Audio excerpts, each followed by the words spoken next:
নিরামিষ রেসিপির মধ্যে বাঙালির অন্যতম পদ হলো ধোঁকার ডালনা। আমি বানিয়েছিলাম ছোলার ডাল দিয়ে, অনেকে মুসুর ডালেরও বানায়। প্রথমে সারা রাত ছোলার ডাল ভিজিয়ে রাখতে হবে। সকালবেলায় মিক্সিতে সেই ছোলার ডাল জল ঝরিয়ে গোটা জিরে, অল্প একটু আদা, কাঁচা লঙ্কা, নুন আর চিনি দিয়ে বেটে নিতে হবে।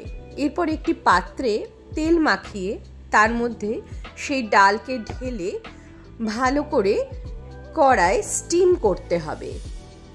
অন্যদিকে টমেটো এবং আদা ও কাঁচা লঙ্কা বেটে নিতে হবে।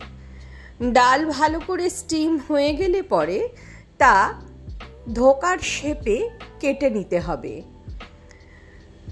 এরপর আস্তে আস্তে সেইগুলো পাত্র থেকে বার করে কড়ায় সর্ষের তেল দিয়ে ভেজে তুলতে হবে। ভালো করে ভাজা হয়ে গেলে পরে অন্যদিকে কড়ার মধ্যে আলু ভাজতে হবে।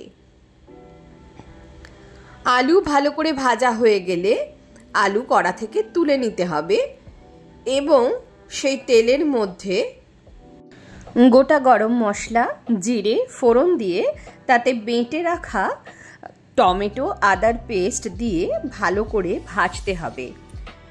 ভালো করে কষা হয়ে গেলে তেল বেরিয়ে আসবে, তখন তার মধ্যে আলু দিয়ে আবার ভালো করে নাড়ানাড়ি করে নিতে হবে।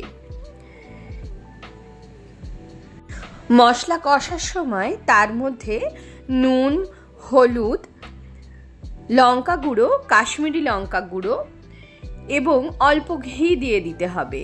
এছাড়া অল্প একটু চিনিও দিয়ে দিতে হবে।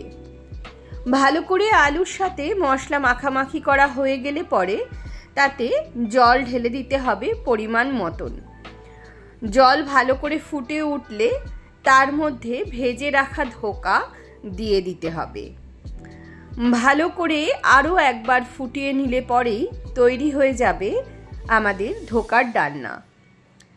বাঙালির খুবই প্রিয় এই ধোঁকার ডালনা। গরম ভাতের সাথে বা লুচি পরোটার সাথেও খেতে খুব ভালো লাগে।